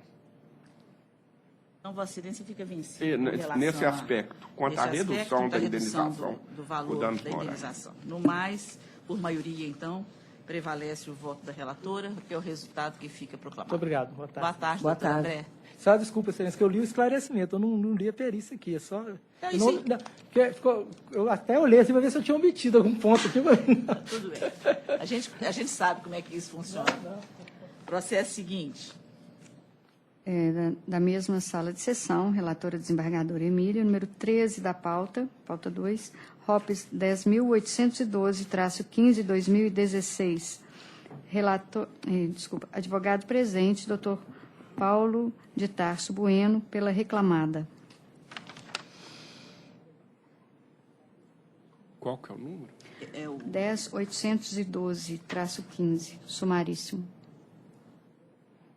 Eu estou conhecendo do recurso e, no mérito, negando-lhe provimento. Atende Vossa Excelência, doutor? O recurso é da empresa, né? Não. Não, o recurso é da reclamante. Ah, então peguei o... É Natasha... O senhor está pelo Boulevard Hotéis? Estou. Então... Não, mas está errado, presidente. Realmente pode ser... condenou no preâmbulo está errado. O recurso é da empresa. É verdade. Aqui, pelo destaque que eu fiz no voto, realmente é da reclamada. Às vezes o computador faz essa inversão. Isso no PJ acontece demais. Vamos ter assim. Desculpa, doutor, o senhor está com a palavra. Boa tarde, senhora presidente, demais componentes da turma. Chamo atenção para dois fatos aqui. A primeira, a questão do cartão britânico, que a juíza entendeu que o cartão é britânico e considerou a jornada, o horário de término alegado na inicial. O cartão não tem nada de britânico, ele é todo cheio, todos os minutos são anotados, tem a variação desses minutos. Evidentemente que a jornada dela, ela era uma atendente de reservas e, evidentemente, que chegava a um certo horário, um hotel, e ela mesma admitiu que, a partir de um certo horário, os telefonemas que chegavam naquele setor já passavam automaticamente para a recepção. Então, não se vê qualquer necessidade dela continuar trabalhando. E ainda mais, a testemunha dela é extremamente vaga. Ou seja, a prova era dela, o cartão não era britânico, e a testemunha simplesmente fala o seguinte, que saía às 19 e que ela teria continuado a trabalhar. Ora, ele trabalhava na recepção, ela trabalhava no outro setor, e era um outro setor, tanto que a própria reclamante admite que a ligação, a partir de um certo horário, a partir das 18, 19 horas, ele caía para a recepção, ou seja, eram setores distintos. Como é que essa testemunha que trabalhava na recepção tinha condição de falar sobre a jornada, o horário de saída? E ainda mais, ele saía às 19 horas. Ela realmente podia ter ficado, e como ficou, como se vê do cartão de ponta. Existem várias marcações depois de 19, 19h05, 19h07, ela podia ter ficado. E como eles trabalhavam em setores diferentes, locais diferentes, essa testemunha é totalmente imprestável para esse tipo de alegação. Então, em relação à questão da jornada, esses pontos devem ser avaliados. Os fatos de que o cartão não era britânico, então não há essa inversão do ônus à prova, e a questão de que a testemunha efetivamente foi extremamente vaga a respeito. E com relação à jornada de trabalho, a duração da jornada de trabalho, esse é o fato mais relevante aqui, talvez, porque admitir-se que a jornada da reclamante era de 40 horas semanais, mas ao mesmo tempo admitir que a empresa, que ela anotasse no cartão 9 horas por dia, ou seja, praticamente 45 horas semanais, é contraditório. A empresa, porque não existe nenhum documento nos autos falando que é 40 horas. O juiz admitiu isso porque falou que a empresa não juntou nenhum documento que falasse qual que era a duração da jornada. Ora, se não juntou nenhum documento, a presunção de que é 44 horas. Além disso, se ela trabalhava só de segunda a sexta, mas anotava 9 horas, não dá para como se presumir que era 8 vezes 5, 40 horas. E sim, no mínimo, 44, ela anotava 45, então, quer dizer, não há como se tirar essa conclusão. E mais, ela mesma admitiu, alega que trabalhava no mesmo setor, com o paradigma que ela pediu a equiparação salarial, e esse paradigma, a empresa, no caso dele, juntou até o contrato dele, mostrando que a jornada dele era de 44 semanais, com a compensação semanal dentro de segunda a sexta-feira. Então, todos esses elementos dão os contornos de que a jornada dela era uma jornada normal. E, se fosse para presumir, ou seja, se não existe nenhum documento nos autos para comprovar qual que era a duração, a presunção é a presunção legal. Não há como se presumir outra coisa. Admitir que é uma jornada, uma duração especial de 40 horas, com base no cartão, só porque ela trabalhava só de segunda a sexta-feira, data vênia, e nos cartões anotando de 8 a 9 horas no cartão, não há como se presumir essa duração especial de 40 horas. Então, data vênia da sentença aí do voto de Vossa Excelência, entende a ré que esses dois fatos devem ser levados em consideração. O primeiro é a questão da jornada efetivamente trabalhada pela reclamante, que não se comprovou essa extrapolação efetiva, a testemunha foi vaga, imprecisa, e nem trabalhava no mesmo local de trabalho da reclamante, e os cartões não eram britânicos, e com relação à duração da jornada, que a presunção de 40 horas não pode ser admitida numa situação em que a própria reclamante anotava de 8 a 9 horas no cartão, e todos os elementos dos autos demonstram uma jornada de 44 horas normais, como era se presumir. Obrigado. Na verdade, essa questão da jornada, o que ocorreu é que ela não trabalhava sábado e domingo. Não quer dizer que não trabalhasse 48 horas, concordo com Vossa Excelência. Ela podia, mas para isso ela teria que trabalhar 8 horas e 48 minutos por dia, e mesmo assim que constasse isso do contrato ou de um acordo. E isso não veio aos autos. Nós não temos prova disso. Ela folgava sábado e domingo, pelo que, em princípio, se ela trabalhava 8 horas por dia, nós temos uma jornada de 40 horas por semana. Então, há não veio aos autos o esclarecimento disso. Então, aquilo que extrapolava as 8 horas, o juiz entendeu, em primeira instância, de que ela estaria trabalhando hora extra. Ela confirma o horário de chegada, confirma o gozo de intervalo, ela própria confirma em seu depoimento que ela marcava o horário correto na chegada, usufruía do intervalo, mas no horário de saída, esse horário era extrapolado em razão que ela deveria sair 19h30, e em razão de que estaria sendo extrapolada a jornada de 8 horas. Portanto, é questão da prova dos autos. A testemunha também, os cartões de ponto não ajudam a essa confirmação de que ela não trabalharia esse horário a maior. Eu estou mantendo o meu entendimento. Doutora Camila. Integralmente de acordo com Vossa Excelência. Doutor Bozon. Eu também, enquanto o doutor falava, eu estive examinando os controles de frequência, são data vênia britânicos, inclusive quanto ao horário de saída. Inclusive, o juiz afirma isso na sentença, né? São britânicos. Portanto, unânime nos termos do voto da relatora. É o resultado que fica proclamado. Presidente, eu vou pedir a interrupção um instantinho, por favor. Pois não. Indefere. Indefere.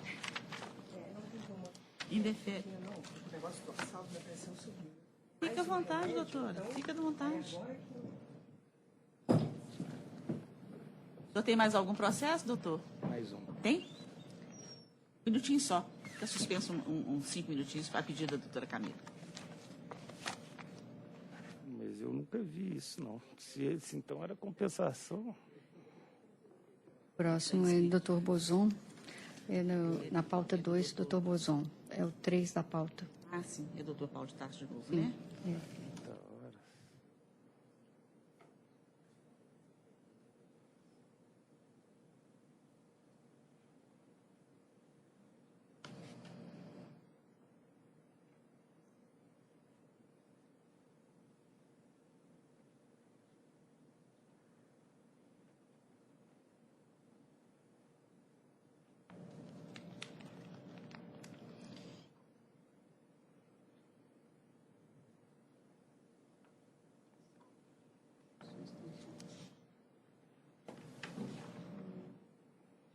primeiro da pauta. Foi o primeiro da pauta. Foi aquele com sustentação.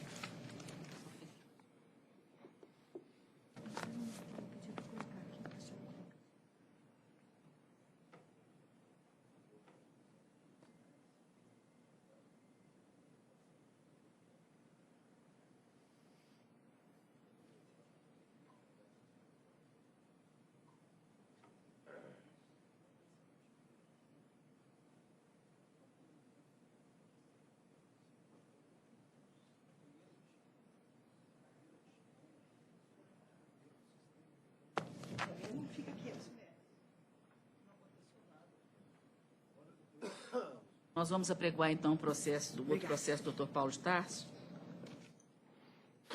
Processo de pauta 2, relator, desembargador Bozon, segunda votante, desembargadora Emília, terceira votante, desembargadora Camila.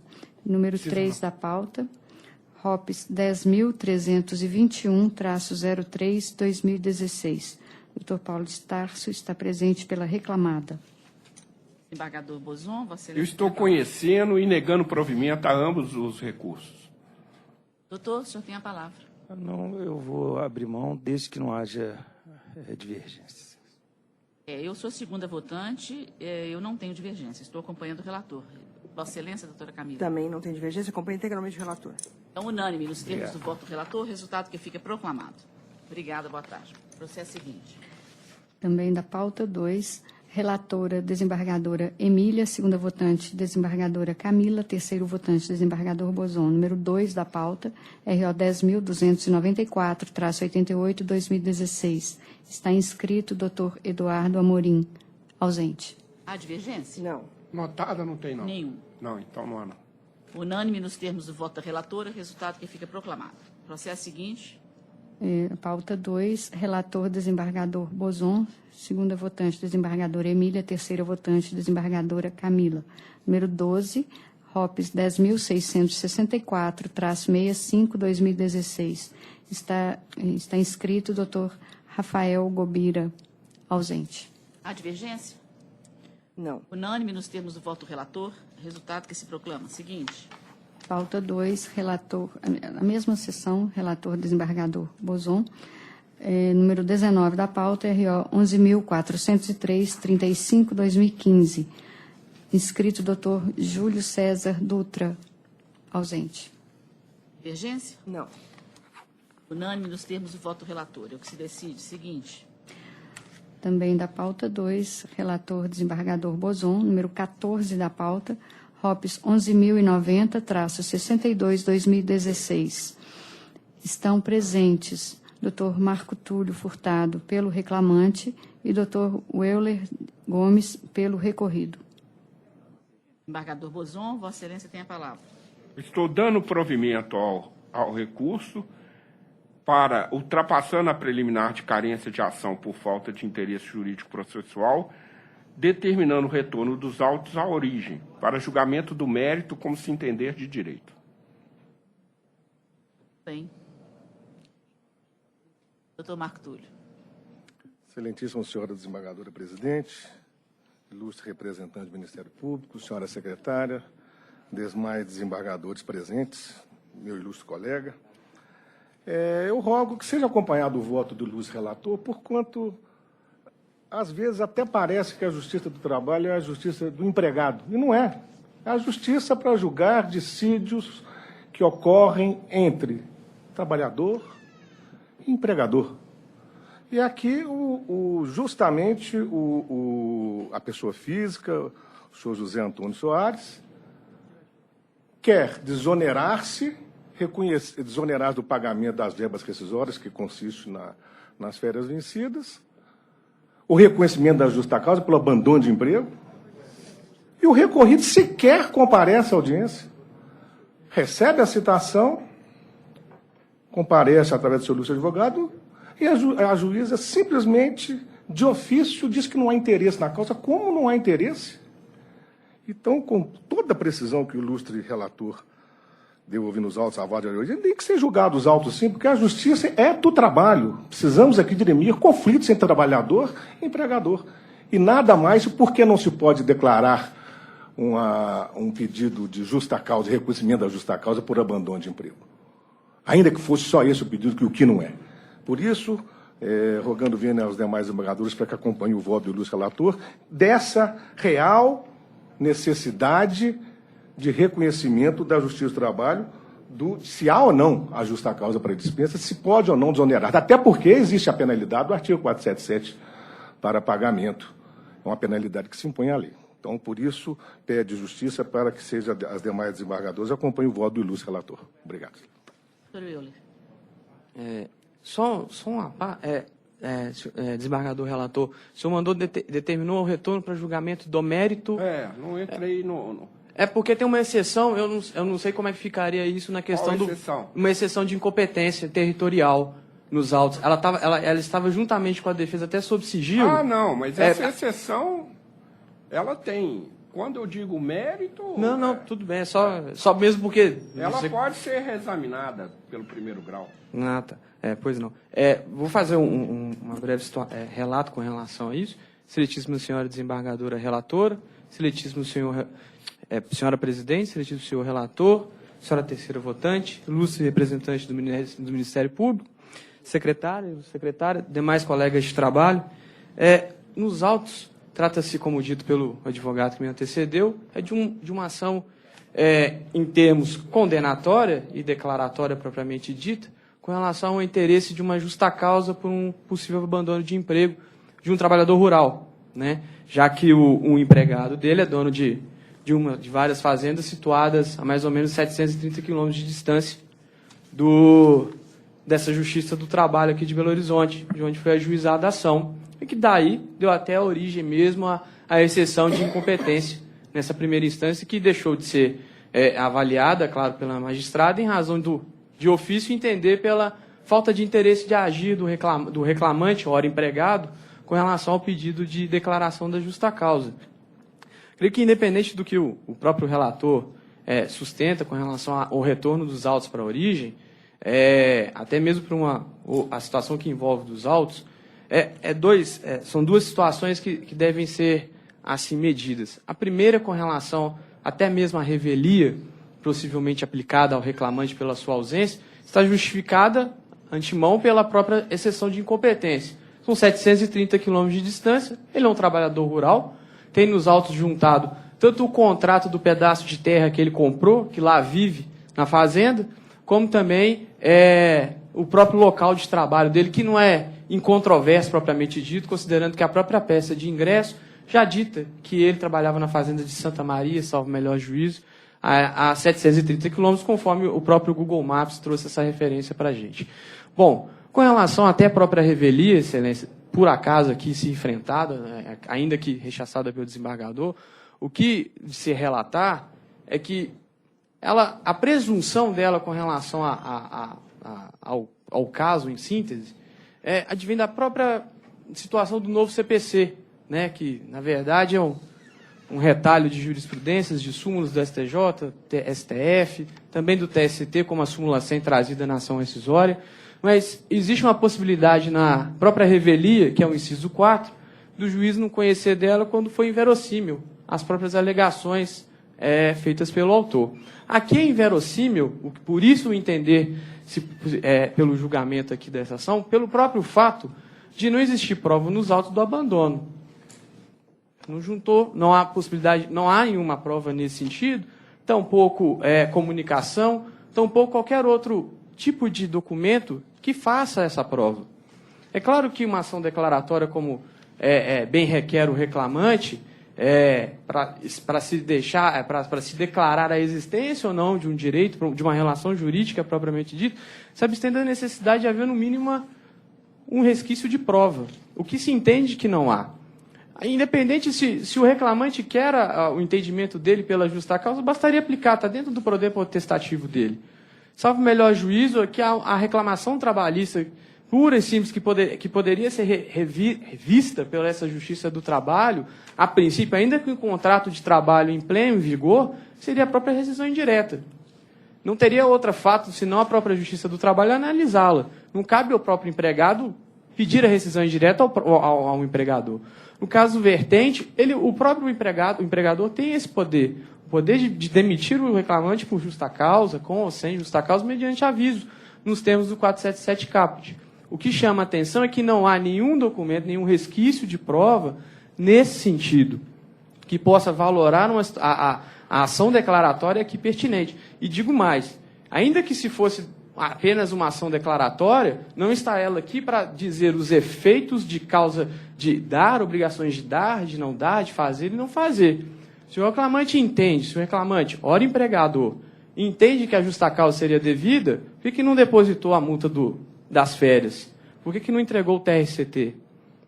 Por que não trouxe nenhum documento nesse sentido? Não cabe ao juiz do trabalho deferir prazo para juntada de documentos ou, inclusive, prazo para se fazer o pagamento da verba que entende devido ao empregador.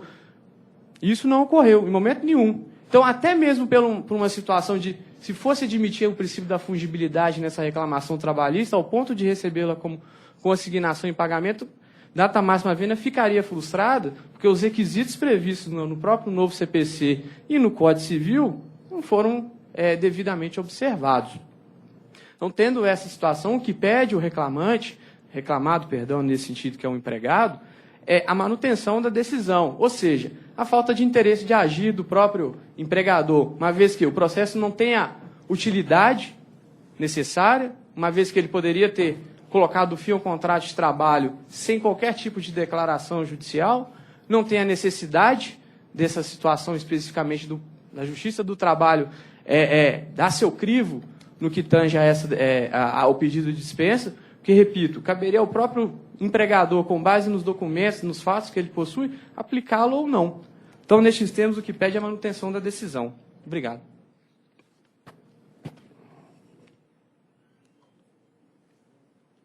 Presidente, eu acho que está havendo aqui uma grande confusão, a começar pelo que o doutor disse da juíza. Porque competência é pressuposto processual. Ela devia ter examinado a tese de incompetência antes de declarar o autor carecedor de ação. Como ela não o fez ainda, ela pode refazer. Agora, prova, justa causa, isso é mérito, né? Isso ela não examinou, nem eu. Eu não estou dizendo que o trabalhador cometeu uma justa causa, eu não sei, né?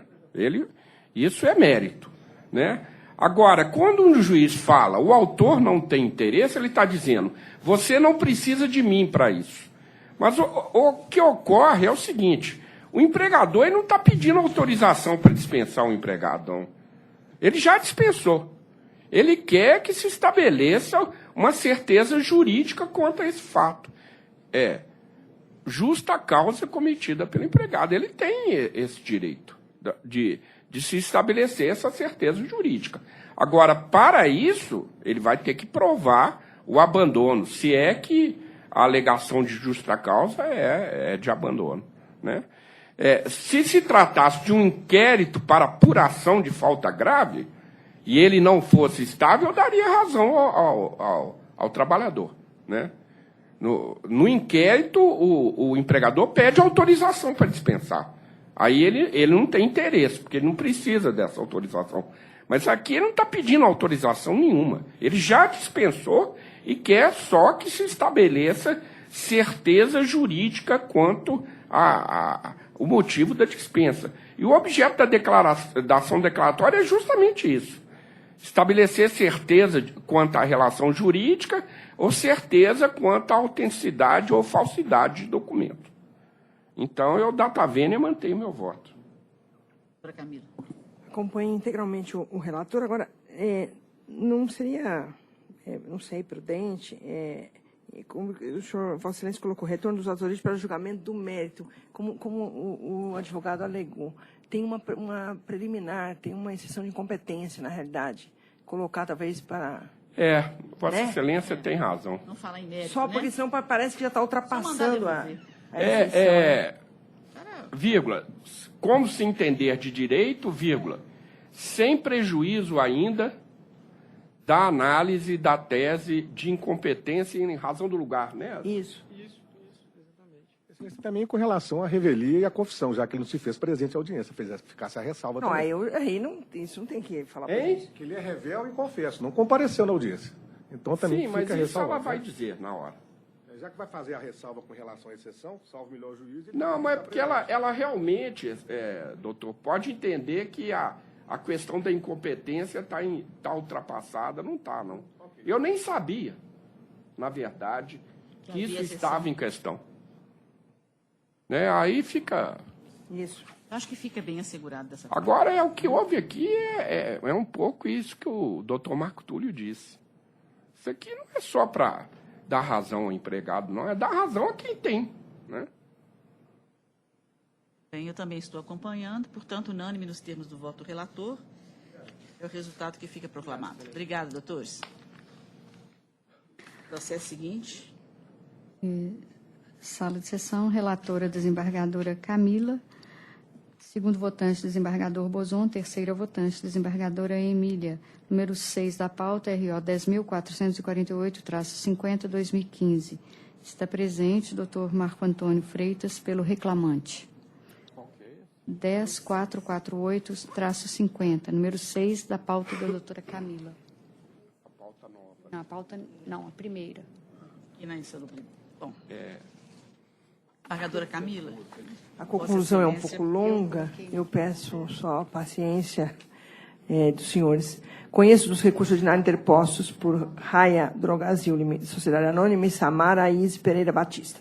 No mérito, dou provimento ao recurso da reclamada para excluir da condenação o pagamento de adicional de insalubridade e seus reflexos, bem como a utilização do IPCAE para atualização monetária, devendo os créditos trabalhistas ser corrigidos com base na TRD. Revertidos os ônus da sucumbência quanto aos honorários periciais, a cargo do autor, isenta, devendo ser feita a requisição do numerário no importe de R$1.000, na forma da resolução 66 do CSJT. Também dou provimento parcial ao recurso da autora para fixar o horário de trabalho no período de 9/12 de 2013 a 2/2 de 2015, de 6 horas e 30 minutos às 17 horas e 30 minutos, com 15 minutos de intervalo, e 2 vezes na semana, de 12h30 horas às 23h30 horas, com 15 minutos de intervalo, com uma folga semanal.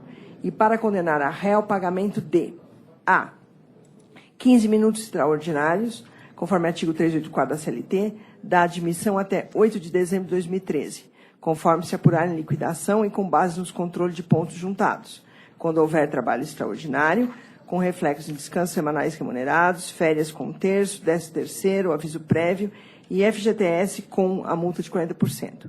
B. Horas extras laboradas excedentes à 8ª diária ou à 44ª semanal, sem cumulação, bem como 1 hora extra diária pela inobservância do intervalo intrajornada. As horas extras suprimidas do intervalo interjornada, 2 vezes por semana, observado o lapso temporal de 9 de dezembro de 2013 a 2 de fevereiro de 2015. C. Reflexo de todas as horas extras deferidas em repouso semanal remunerado, aviso prévio indenizado, férias acrescidas do terço constitucional, 13º salários e de tudo em FGTS mais 40%, observada a súmula 264 e a OJ 394 da SBDI 1, ambas do TST. D. Adicional noturno, considerando a jornada noturna hora fixada, que deverá integrar a base de cálculo das horas extras. E. Multas convencionais, na base de 1 multa por convenção coletiva, observada a vigência do instrumento normativo, bem como o período de contrato de trabalho. Deverá ser observada a apuração das horas extras, nos termos da fundamentação. As férias proporcionais acrescidas de 1/3, o FGTS e os 40%, bem como as multas convencionais, possuem natureza indenizatória. Os recolhimentos previdenciários fiscais, bem como a aplicação de correção monetária e juros de mora, deverão observar o que já foi determinado na respeitável sentença. Majora o valor das custas processuais para R$400, tendo em vista o valor hora arbitrário da condenação de R$20.000. Essa é a minha proposta de voto. Tem a palavra, doutor. Santíssima Senhora Presidente, demais componentes dessa egrégia turma, Presidente, eu poderia aguardar algum voto divergente? O voto da eminente relatora Atende, até agora Vossa atende Excelência, os interesses da reclamante. A minha divergência está vencida, presidente. Eu manteria a condenação no adicional de insalubridade, porque no país rico, país sem pobreza, essas drogarias viraram postos de vacinação, né? Porque os postos públicos de vacinação faliram. Mas, enfim, isso é outra história. Então, eu fico vencido quanto ao decote do adicional de insalubridade. E outra divergência é IPCA-E, não é IPCA-E. Não. Esse Mas ele é paulista. esse o problema. Não é sul de Pois é. Minas, não é paulista, não, Excelência. No sul de Minas nós falamos assim. Ela puxa No sul de Minas nós falamos assim. Vocês que falam errado aqui. ABCD-E. Isso aqui é coisa de nordestino. É nordestino que fala assim.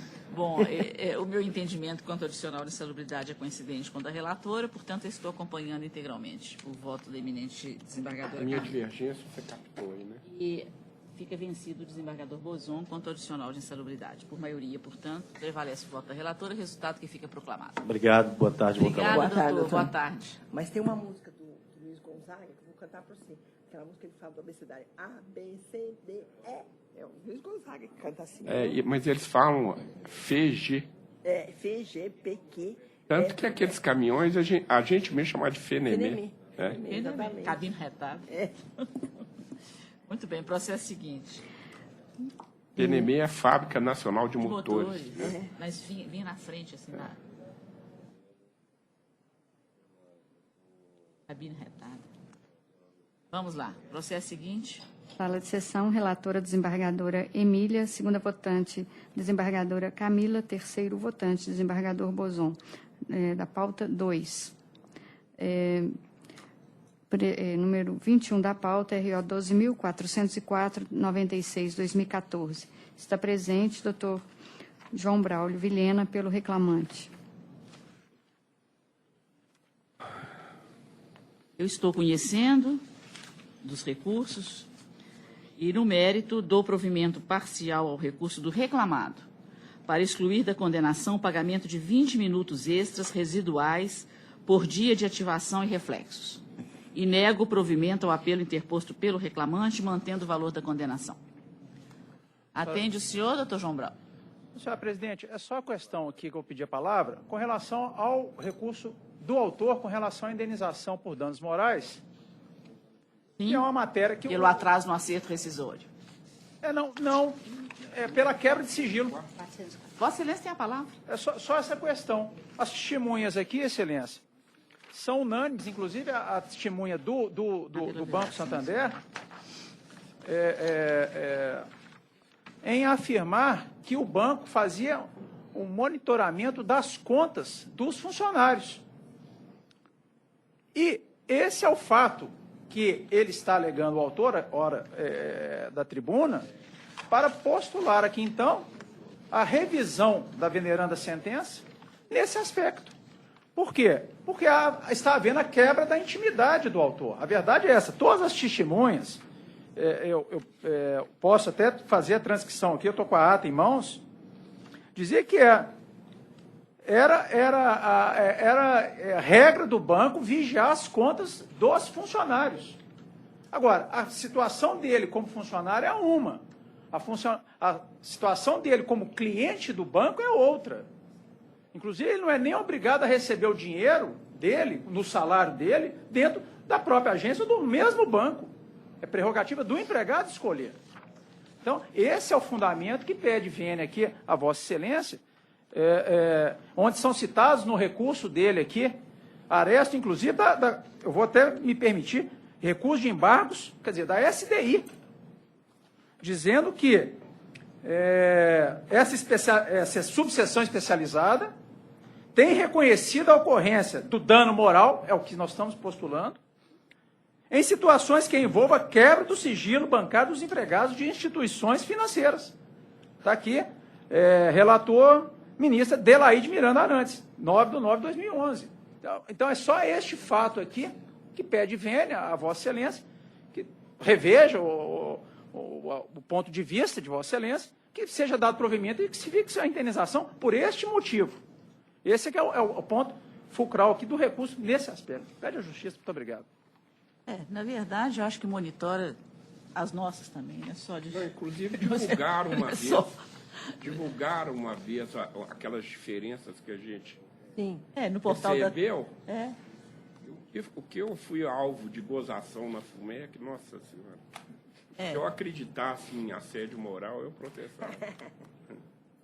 Mas, na verdade, o monitoramento das contas é monitorado tanto do cliente quanto do empregado dos bancos. Eu não tenho a menor ilusão. E não foi, o que também é interessante é que não foi divulgado nada com relação a isso, né? Porque o processo, o cerne principal aqui da questão é justamente até uma dispensa, que ocorreu por justa causa, que foi revertida em primeiro grau, e eu estou mantendo a reversão, inclusive.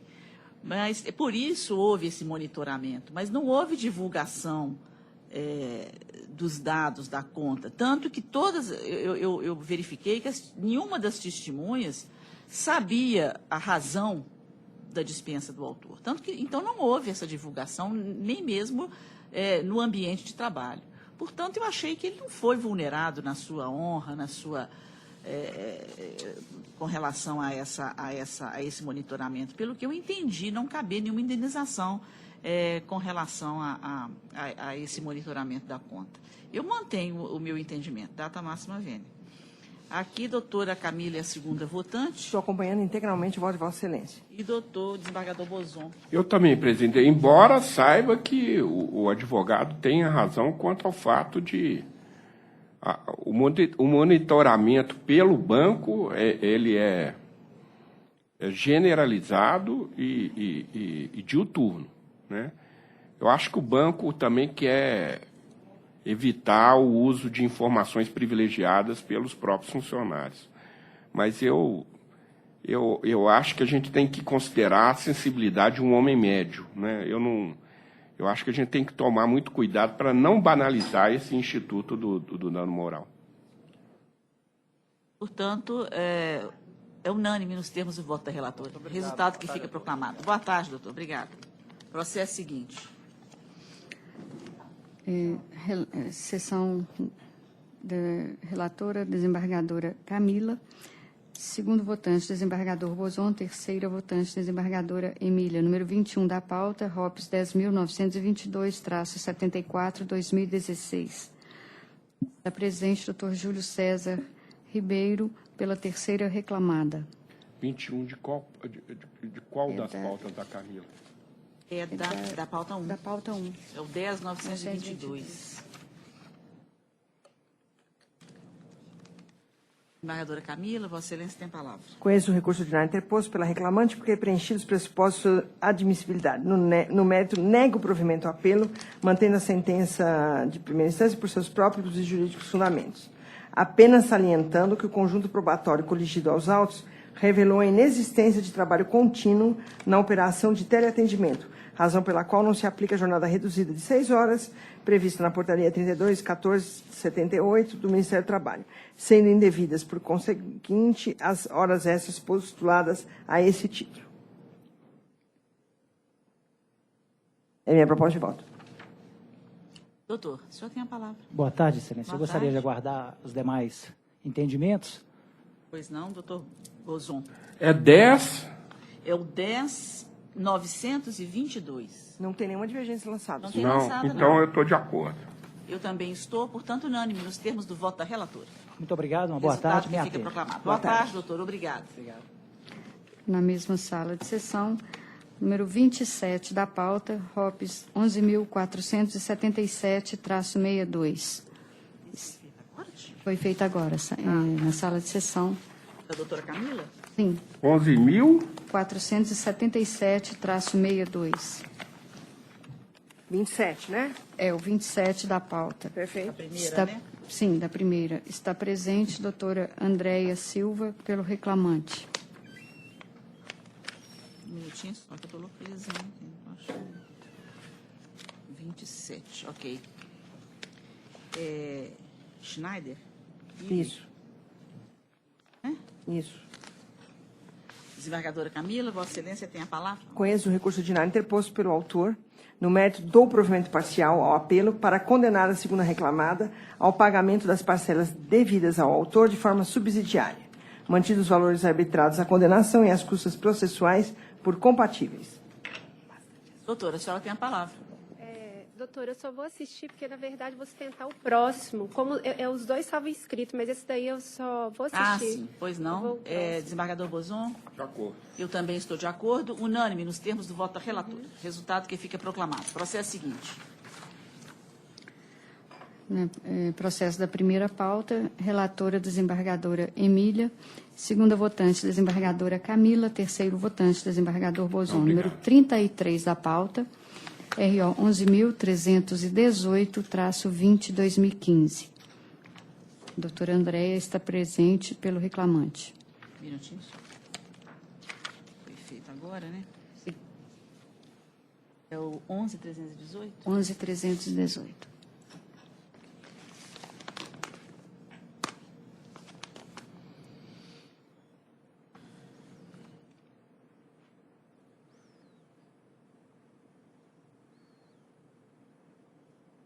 Doutor André está pelo reclamante. Daniel. Bom, eu não estou conhecendo do recurso ordinário da Souza Cruz S.A. porque intempestivo. E, por consequência, eu não conheço do recurso ordinário adesivo interposto pelo reclamante. E rejeito o pedido de aplicação de multa reclamada por litigância de má-fé que está lançado em contrarrazões. É o meu voto, doutora. Doutora, eu vou me reservar o direito de sustentar, caso os demais votos sejam divergentes. Eu indagaria se há divergência? Não. Não há, doutora. Então, obrigada, ok? boa Então, tarde. unânime nos termos do voto da relatora. Resultado que se proclama.